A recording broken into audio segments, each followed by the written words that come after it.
खुदा बाप, खुदा बेटे, खुदाइरुल कुद्दस के नाम में आमीन। मसीह यस्सु में आप सबको मेरी तरफ से सलाम।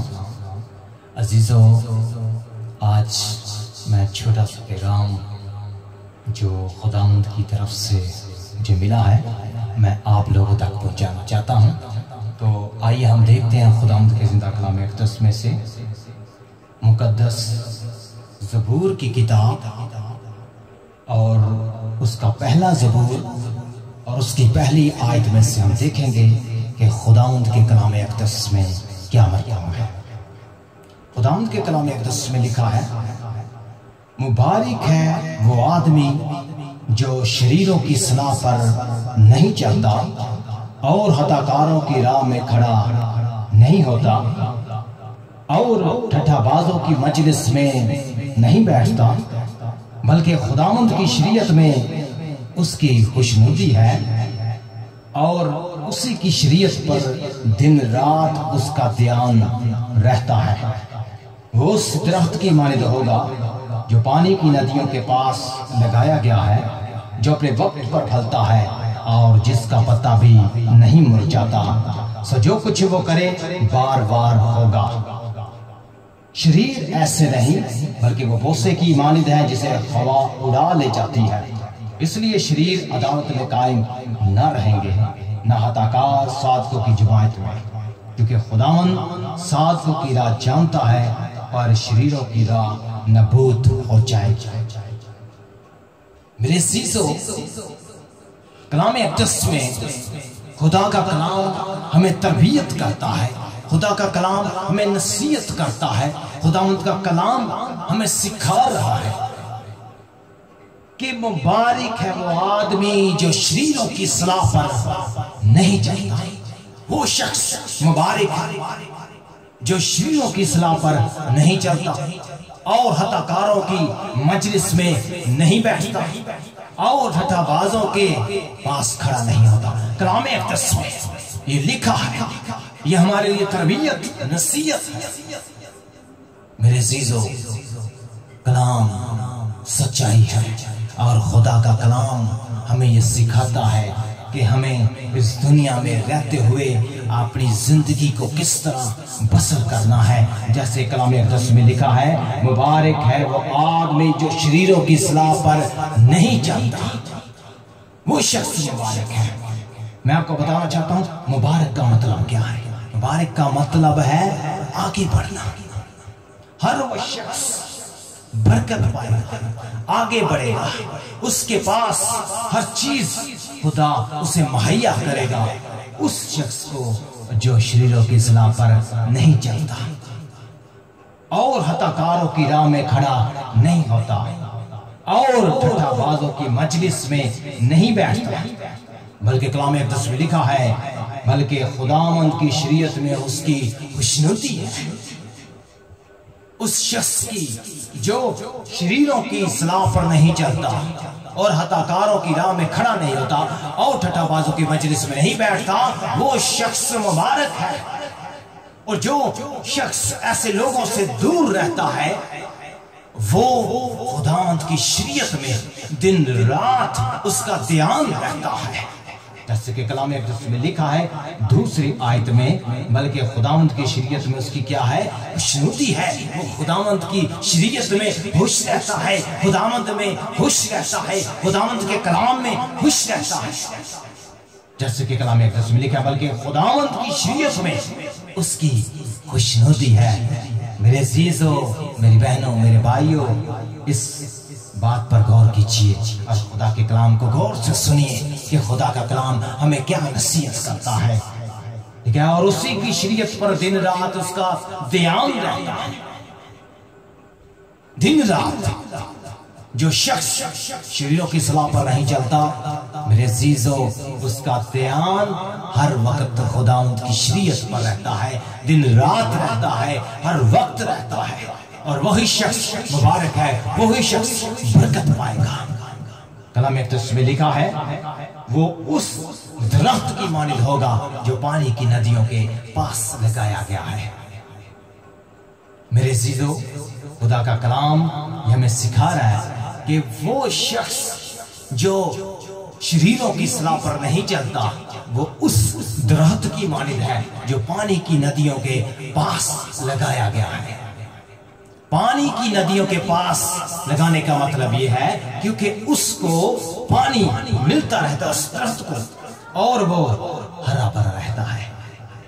कलाम अक़दस में लिखा है जो दरख्त पानी की नदियों के पास लगाया गया है, ये उस शख्स की बात हो रही है जो खुदा के साथ रहता है, खुदा के कलाम से जुड़ा रहता है, खुदा की मर्जी को पूरा करता है, खुदा से डरता है, उसकी हुक्मों पर अमल करता है, उसकी शरीयत पर दिन रात उसका ध्यान रहता है।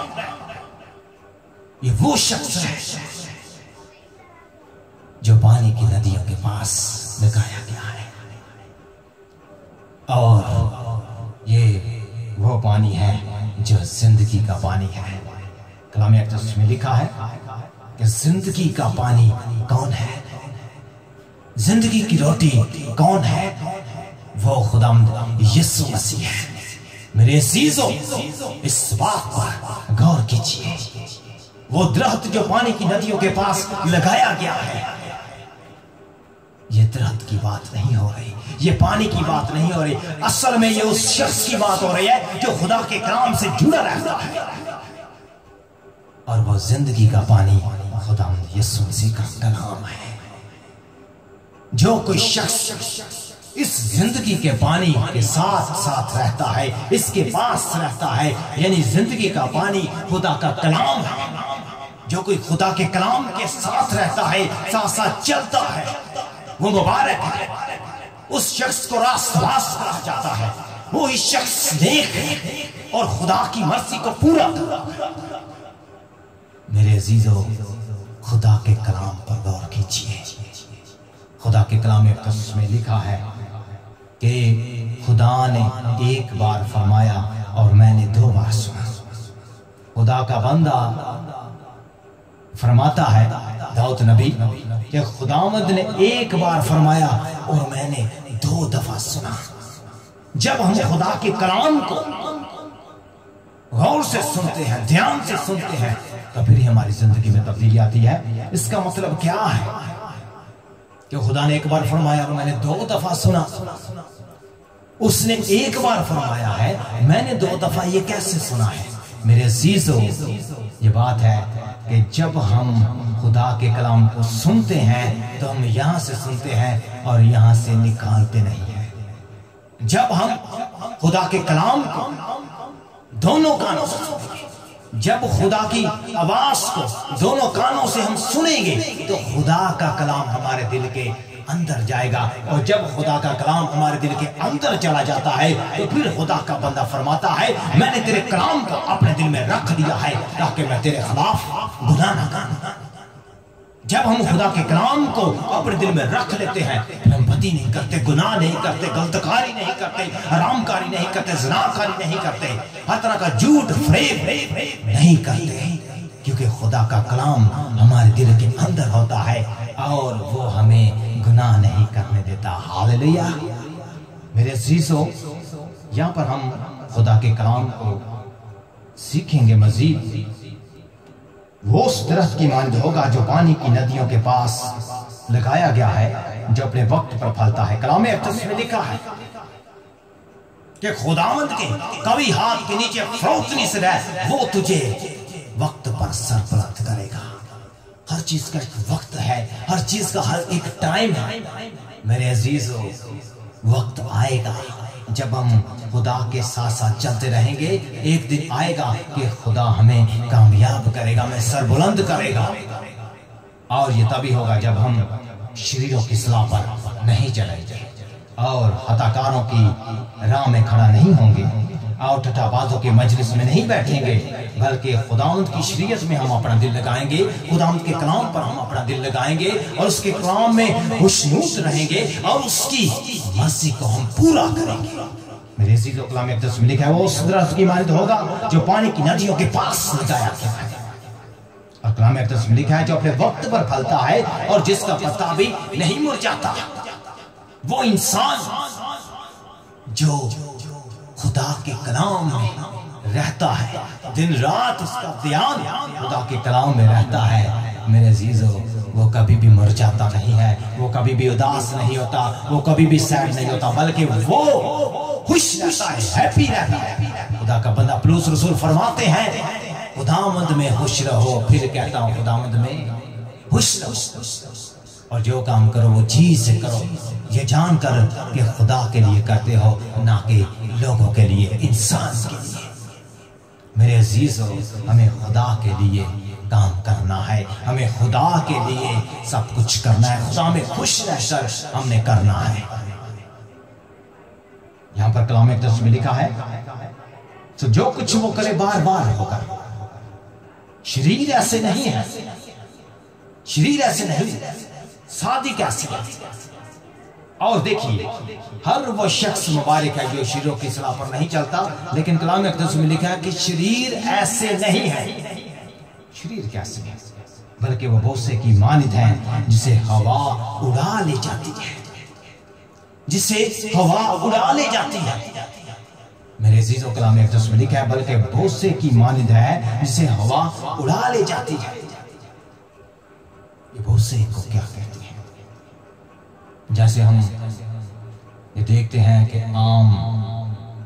हम बाहर जाते हैं जब किसी गांव में, तो जैसे जिसको वो कहते हैं तूड़ी, जिसको कहते हैं, ये उसकी मान, बोसे की मान, हवा आती है वो उड़ जाती है।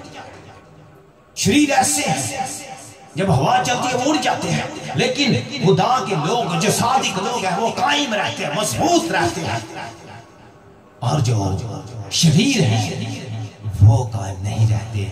कलाम इक़दस में लिखा है, वो भूसे की मानिद है जिसे हवा उड़ा ले जाती है। इसलिए शरीर अदालत में कायम न रहेंगे, कायम सिर्फ और सिर्फ सादिक रहेंगे, सच्चे रहेंगे, रास्तबाज रहेंगे, नेक रहेंगे। वो जो शरीरों की सलाह पर नहीं चलते, वो जो हताकारों की राह में खड़े नहीं होते और टट्टाबाजों की मजलिस में नहीं बैठते, वो शख्स अदालत में कायम रहेंगे।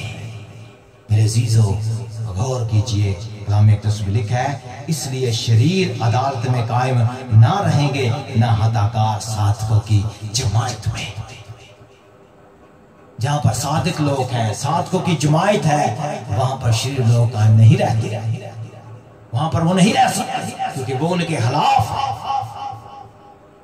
जरूरी है कि हम खुदा के कलाम पर चले, सच्चाई पर चले, हम एक दूसरे से मोहब्बत करें, एक दूसरे के साथ प्यार करें, एक दूसरे की इज्जत करें, एक दूसरे की रिस्पेक्ट करें, तभी हम खुदा के कलाम पर अमल कर सकेंगे। हमें अपने आप को हलीम बनाना है, फरोतन बनाना है, छोटा बनाना है, आजिज़ बनाना है, ताकि हम खुदा की मर्जी को पूरा कर सकें। हमें गरूर में नहीं रहना, गरूर खुदा के खिलाफ है। कलाम इक़दस में लिखा है कि खुदा मगरूरों का मुकाबला करता है। कलाम इक़दस में लिखा है, क्योंकि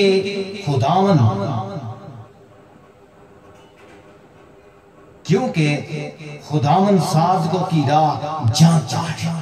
कलाम इक़दस में लिखा है, क्योंकि खुदावन साधकों की राह जानता है, पर शरीरों की राह नाबूद हो जाएगी, वो मिट जाएगी, खत्म हो जाएगी, बर्बाद हो जाएगी। लेकिन सादिक हमेशा कायम रहेंगे। वो लोग जो खुदा के कलाम पर अमल करते हैं, वो लोग जो खुदा की मर्जी को पूरा करते हैं, वो लोग जो सच्चाई से चलते हैं, वो लोग जो खुदा के घर में रहते हैं और नेकी और रास्तबाजी के साथ खुदा का काम करते हैं, खुदा की मर्जी को पूरा करते हैं और शरीरों से दूर रहते हैं और बुरे लोगों से दूर रहते हैं और खुदा की मर्जी को पूरा करते हैं। मेरे अजीजों, इस पैगाम को अपने दिल में लीजिएगा, अपने दिल में रख लीजिएगा। जब हम खुदा के कलाम को अपने दिल में रख लेते हैं तो फिर हम गुनाह नहीं करते। गुनाह से बाज आने का एक ही जरिया है, एक ही तरीका है, वो है हमारे खुदा यीशु मसीह का कलाम। इस पर अमल कीजिए और अपने दिल में रख लीजिए, ताकि हमारी जिंदगी तब्दील हो और हम साधकों की जमात में कायम रह सकें और हमेशा की जिंदगी में जा सके। खुदावंद आपको और मुझे इस कलाम के वसीला से बहुत ज्यादा बरकत दे। आमीन।